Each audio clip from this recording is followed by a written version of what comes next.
se mi podařilo vyjít až úplně na samotný vršek.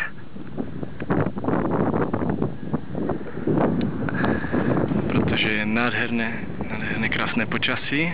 Tohle jsou ostrovky, které náleží k Matautu. Tam tím směrem za Nahy se skrývá Faijoa.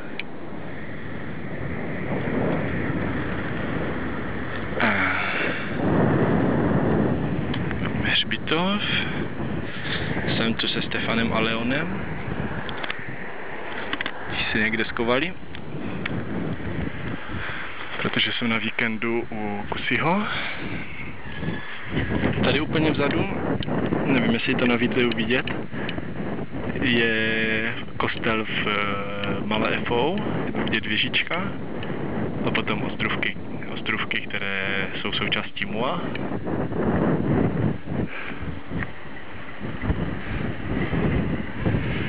Máme takový maličký okruh.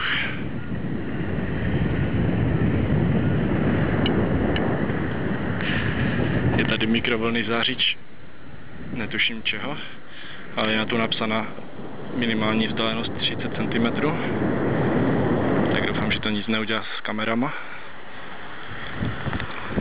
Tohle to byl taky maličký okruh výhledu kolem ostrova. A je to tu moc krásné a je jenom škoda, že už budu muset